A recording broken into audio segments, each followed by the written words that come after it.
Today proved to be an exceptionally challenging day at the office. When I returned home, I found that I was almost unable to cross the threshold because I was so tired. As soon as I crossed the threshold, I was greeted by a familiar voice coming from the living room. It was my mother-in-law, Karen, and the expression on her face spoke of displeasure. Her tone was both stern and irritated, indicating that she was reprimanding someone. As I entered the room, I took notice of her presence and quickly identified the target of her displeasure. My wife, Laura, was lying on the bed, obviously intoxicated. Laura seemed almost unresponsive to her mother's scolding, only occasionally waving her away. I mentally sighed, realizing what the night ahead of me would hold. As soon as Karen left, I knew I'd have to deal with Laura, who, as soon as she sobered up a bit, would start picking fights with me. Alcohol always made her temper unbearable. Leaving the two women in the room, I headed to the kitchen to make myself something to eat, but I was in for a surprise.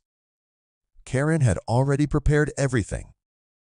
I decided to invite her to join me for dinner.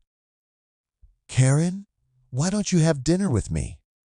She nodded silently, and a few minutes later joined me at the table just as I was finishing setting everything up.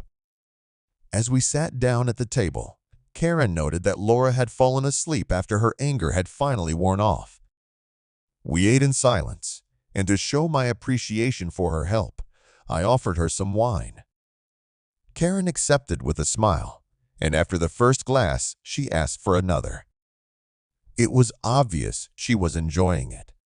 While she washed the dishes, I went to check on Laura.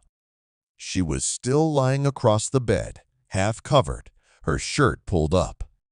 After checking on her, I headed into the bathroom to take a shower.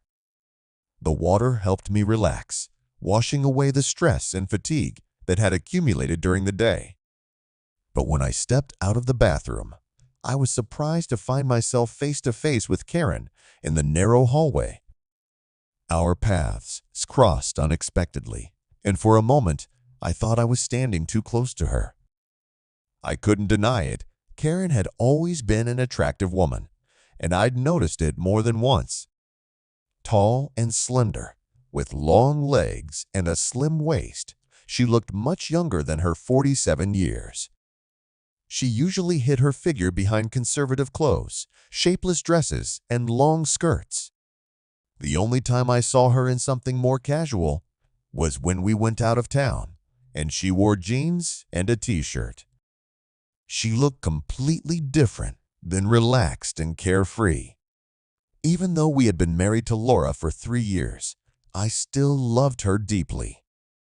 But there were times when Laura was distant or not in the mood, and my thoughts drifted to Karen. I always waved those thoughts away, realizing that I didn't stand a chance. Karen was a woman of strict principles, and I respected her for that. But standing in the narrow hallway, I suddenly realized that Karen was wearing Laura's robe. It threw me off balance for a second. My heart raced, and I felt something snap inside me. Maybe it was the wine, maybe it was the close proximity, but I froze for a moment, not knowing what to do. Karen seemed flustered by this proximity too, and for a second she hesitated, not knowing what to say or do. I quickly came to my senses, took a step back, and hurried into the bedroom, my thoughts racing. I couldn't find peace, realizing that something had changed between us. A few minutes later, Karen walked into the bedroom. She quietly closed the door behind her, and an unspoken tension hung in the air. Neither of us said a word, but we both knew that the lines we had once drawn were now blurred. Our eyes met, and in that moment, I realized that everything had changed. The next morning, I awoke to the tantalizing aroma of breakfast. Karen was already in the kitchen, making scrambled eggs.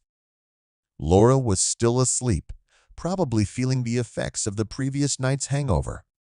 Slowly getting out of bed, I made my way to the kitchen. Karen and I glance over, and she smiled warmly at me, hinting at the silent friendship between us. I smiled back, realizing that this wouldn't be the last breakfast she'd cook for me with such care.